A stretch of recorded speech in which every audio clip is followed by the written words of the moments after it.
গ্রামে ভিন্ন ধর্মের দুই ছেলে মেয়ে থাকতো। ছেলে হিন্দু আর মেয়ে মুসলিম হওয়ায় তাদের পরিবার তাদেরকে কোনো রকমভাবে মেনে নিচ্ছিল না। তো তারা ঝিলের পাড়ে এসে সিদ্ধান্ত নিল তারা এই জীবন রাখবে না। যখন তাদের পরিবার তাদের সমাজ কেউই মেনে নেবে না তাদের সম্পর্ক, তখন তারা আত্মহত্যা করবে। তো এই পরিকল্পনায় সার্থক হলো, তারা আত্মহত্যা করলো এবং ঝিলের পাড়ে সারা জীবনের মতো থেকে গেল। আমি তো মুসলিম আর তুমি হিন্দু, কিন্তু মনেও তো শান্তি নেই। ভূত প্রেতের রাজ্যে আমাদের বিয়ে হয়নি বলে তারা আমাদের আশ্রয়টুকুও দেয়নি। আর কতকাল এই ঝিলপাড়ে থাকবো?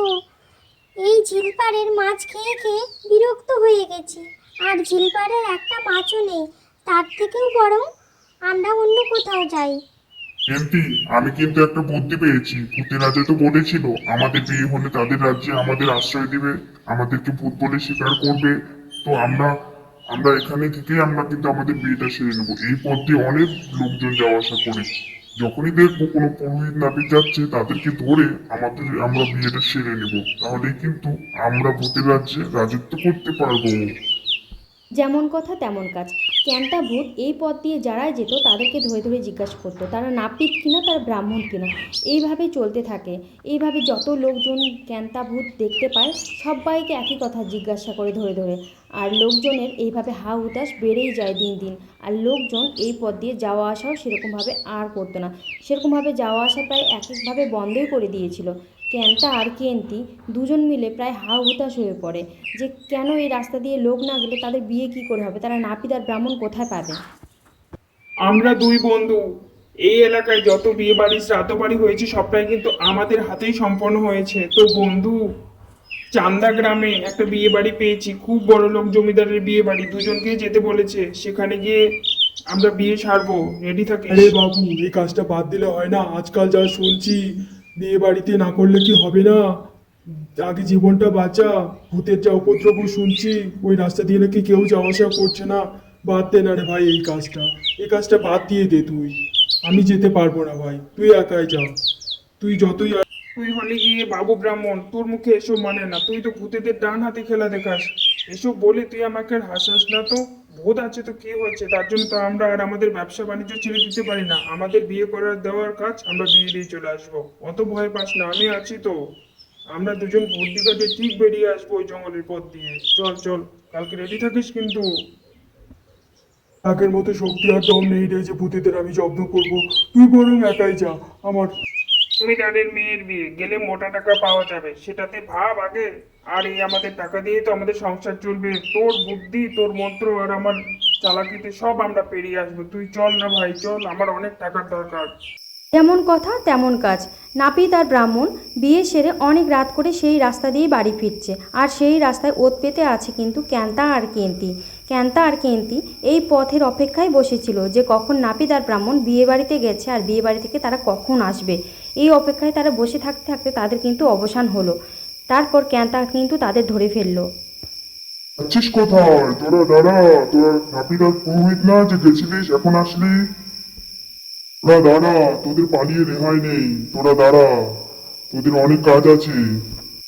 বাবারে, ওরে বাবারে, পালারে বাবুরে পালারে, আগে প্রাণে বাস, তারপরে এখানে দাঁড়াস। সেখানে আর দাঁড়াস না রে বাবারে। ভূত, এ তো সত্যি সত্যি ভূত। আগে বলেছিলাম যে এই পথ দিয়ে আসবো না, এই পথে আসবো না। হলো তো এবার। পালাতে দেওয়ার জন্য ধরেছে নাকি? যখন একবার বাগে পেয়েছি তখন তোদের সাথে যা করব করব। আগে কাজ করে দিবি আমাদের, তারপর পালাবি। তার আগে তোদেরকে আমরা ছাড়বো না। তোদের ভয় নেই, আমরা তোদের কোনো ক্ষতি করবো না। তোরা শুধু আমাদের একটা কাজ করে দিবি, তারপরে তোদের ছেড়ে দিব। সসম্মানে সবকিছু দিয়ে তোদের ছেড়ে দিব। তোদের কোনো চিন্তা করতে হবে না, তোরা শুধু আমাদের কথা মতো কাজ কর। কি কাজ ভূত বাবা? আমরা কাজ করে দেব, আমাদেরকে আপনি ছেড়ে দেবেন তো ভূত বাবা? ছেড়ে দেবেন তো? আমরা আমরা আপনার সব কথা শুনবো, আমাদেরকে ছেড়ে দিন বাবা, আমাদের সংসার সব কিছু আছে, আমাদেরকে ছেড়ে দিন। ছেড়ে তো দিবই, তার সাথে সবকিছু দিয়ে ভরিয়ে দেবো। তোদেরকে এত এত পুরস্কার দিব আমাদের কথা মতো চললে, আমাদের কাজ করে দিলে। সব কিছুতে তোদের ভরিয়ে দেবো। তোদের সংসারে কোনোদিন কোনো অভাব অনটন থাকবে না। তোরা শুধু আমি যা বলবো তাই করবি। আচ্ছা আচ্ছা, বলুন ভূত বাবা, আমরা কি কাজ করে দিতে পারি আপনাদের? আমরা সমস্ত রকমের সাহায্য আপনাদের করব। আপনারা শুধু যা বলবেন আমরা তাই করব। আমাদের মরার আগে বিয়ে হয়নি, তাই আমাদের আমাদের প্রেতের রাজ্যে আশ্রয় দেয় না আমাদের, কারণ আমাদের বিয়ে হয়নি। বিয়ে না হলে সেই রাজ্যে আমাদের আশ্রয় দেয় না। আমরা যদি দুজন বিয়ে করি, আমাদের যদি নাপিত আর ব্রাহ্মণ মিলে দুজনকে বিয়ে দেয়, তাহলেই আমরা প্রেতের রাজ্যে ভূতের রাজ্যে রাজত্ব করতে পারবো। তার জন্যই তো আপনাদেরকে আমরা ধরে এনেছি। আপনারা কোনো ভুল বুঝবেন না আমাদের শুধু একবার বিয়ে দিয়ে দিন, আপনাদের আমরা সমস্ত কিছুতে ভরিয়ে দেব। একবার বিয়ে দিয়ে দিলে আমাদের আত্মাও শান্তি পেয়ে যাবে। আমরা মরার আগে বিয়ে করিনি, আমরা দুজনই কুমার কুমারী ছিলাম, তারপরে আমাদের বাড়ি থেকে মেরে নেয়নি, তার জন্য আমরা এই ঝিলপাড়ে মরেছি। এই ব্যাপার, আচ্ছা আচ্ছা, আমাদের কাছে বিয়ের সমস্ত সরঞ্জাম আছে দুজনের কাছেই। আমরা তোমাদের বিয়ে সুষ্ঠুভাবে দিব, আর তোমাদের সমস্ত রকমের আত্মা শান্তির জন্য আমরা সমস্ত কিছু কাজ করে দেব। তোমাদের কোনো অসুবিধা হবে না। আমরা তোমাদের আজকে বিয়ে দেব, সুষ্ঠু সম্পন্ন করে বিয়ে দেব। চলো তাহলে দাদা, বিয়ে দিই।